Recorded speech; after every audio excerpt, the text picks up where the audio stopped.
Você sabe qual é o maior inimigo de qualquer corretor de imóveis no planeta Terra para ser bem sucedido? O que você acha que faz a diferença de fato real, concreta, comprovada das pessoas que têm sucesso no mercado imobiliário?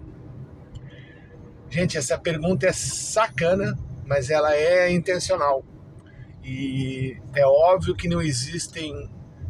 nós somos do mercado de humanas, né? De relações humanas, de prestação de serviço.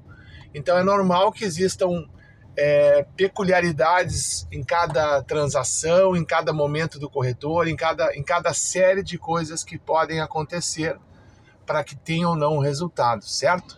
Mas uma coisa ficou comprovada ao longo da minha vida, pelo menos a minha profissão, já há 26 anos,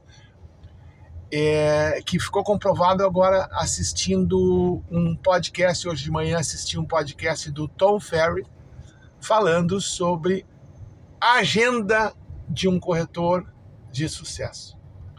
Então, nesse podcast, ele comenta que a grande dificuldade da maioria das pessoas que trabalham no nosso segmento é a falta de controle e a falta de um critério de agendamento das coisas. A falta de uma visão um pouco mais sutil sobre a agenda, o que ela representa no dia, o que ela representa na semana, o que ela representa no mês e, consequentemente, isso vai representar no ano, tá? Então ele brinca que a gente deve seguir uma agenda regrada, a gente tem que ter espaços livres, blocos do tempo, como é o termo que se usa, para as eventualidades, para as coisas imprevistas, para as coisas que no dia a dia conturbado como o nosso às vezes acontece. Mas ele fala que quando você tem a certeza de que você está planejando certinho a tua agenda com as coisas mais importantes a serem feitas, entendendo que tem papéis diferentes e momentos diferentes no horário do dia, que você pode performar melhor do que outros horários, ele mostra que com isto mais seguidamente feito, com isto mais, vamos chamar assim, tu viu, o cara me fechou, eu tô tranquilo aqui.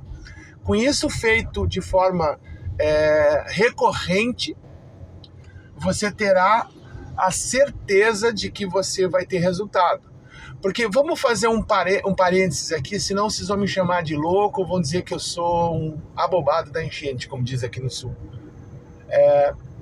Se você é corretor ou corretora, foi para o plantão da sua imobiliária desanimada, de repente toca o telefone, um cara com uma voz assim, eu tô vendo um anúncio aqui com o seu telefone e tal, uma placa. Aí você vai lá desanimado ou desanimada, mostra o imóvel, o cara compra e tu ganha uma comissão grande. Você vai dizer assim para mim, não é isso que viu só, o que traz sucesso não é a agenda, é o comprador. Bom, eu estou falando de um processo, de uma profissão, eu estou falando de um processo de tempo maior, de resultados recorrentes, de um negócio que dá certo num ano inteiro, não numa semana ou num mês. Às vezes um grande negócio que resolve, vamos chamar assim, a vida de 6 meses ou às vezes de 1 ano, 2 anos da vida de um corretor, ele estraga esse corretor ou essa corretora achar que a vida é fácil.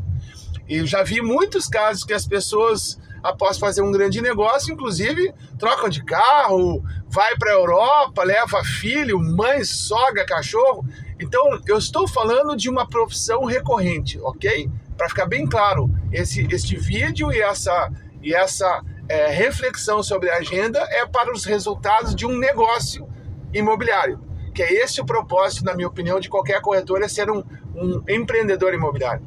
Então, eu pergunto, como é que a gente pode ter certeza que isso dá certo?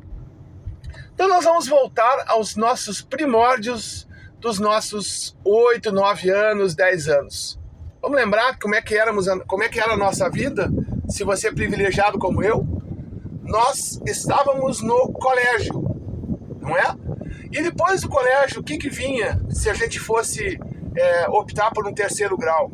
Vinha faculdade, né? Vinha uma faculdade que você escolhia de uma universidade para estudar, para se formar.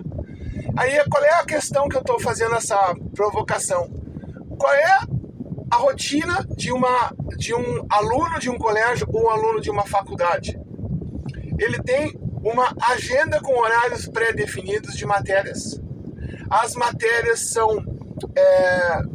elas são, como se fala, tem um termo, elas são pré-requisitos. Você vai começar, quem fez engenharia vai lembrar de cálculo 1, cálculo 2, cálculo 3. Você não vai fazer cálculo 3 no primeiro ano, você vai fazer cálculo 1 para depois fazer cálculo 2 e cálculo 3. Qual é a moral? No colégio, você fazia lá aula de português, aula de inglês, geografia e tinha educação física. E qual era o bacana da história do colégio para encerrar o vídeo? Era o seguinte, gente. Sempre terá aqueles gênios que ficam lá no fundo da sala ou ficam no meio da sala, não anota nada, não estuda muito e tira 9, tira 10 todos os anos. Essas são as exceções, são as pessoas que têm uma capacidade fora do normal e que você não deve se comparar, você não deve ficar jogando para si próprio esta responsabilidade de ser igual a eles. Mas se você pensar bem, eu era um cara muito bagunceiro, né? Eu era um cara como eu sou até hoje, né? Eu não mudei nada, mas eu gostava de sentar no fundo, eu gostava de fazer brincadeira, eu era o cara da quinta série, né? E quantas vezes a gente tem amizades formadas no colégio, amigos que se tornam inclusive amigos de uma vida da gente, né? Quantas vezes vocês se deram conta de que no momento crucial do ano, você foi obrigado a sair, mudar de lugar da sala? Quando aconteceu isso com você? Vamos relembrar? Se você começou o ano, primeiro bimestre, você foi mais ou menos fazendo bagunça, dando risada, lembrando do verão que tinha terminado e fazendo bagunça com esse teu amigo ou tua amiga. E aí você vai para o segundo bimestre e as tuas notas não são boas ainda, começa a te dar aquele desespero, teus pais começam a te cobrar resultados de nota melhor, começa a vir o fantasma de rodar de ano. Então, no terceiro bimestre em diante e no último bimestre, vamos falar a verdade mesmo, de verdade, ou você mudava de lugar e ia para frente para estudar, ou seja, você mudava o teu local, mudava os teus comportamentos, parava de perder tempo brincando na aula. Por qual razão? Por qual razão?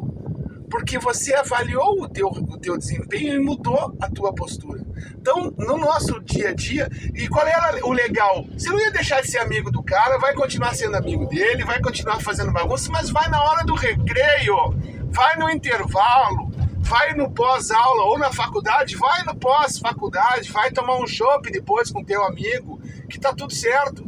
Mas o nosso negócio imobiliário, se você lembrar só disso, você vai lembrar. Eu tenho que ter uma agenda definida, eu tenho que cuidar o que eu faço dentro de aula, eu tenho que cuidar do que eu estou fazendo com a minha agenda, eu tenho que cuidar com quem eu estou me relacionando.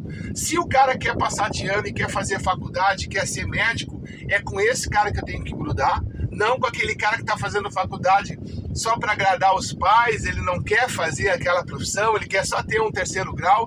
Não é esse cara que você deve se espelhar nos atributos profissionais, mas sim, você deve manter amizade com ele. Ninguém aqui está dizendo para você ficar um cara louco aí de não ter relações, amizades fora trabalho.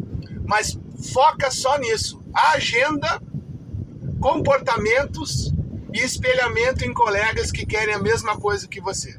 Tá bom? Beijão, até o próximo vídeo.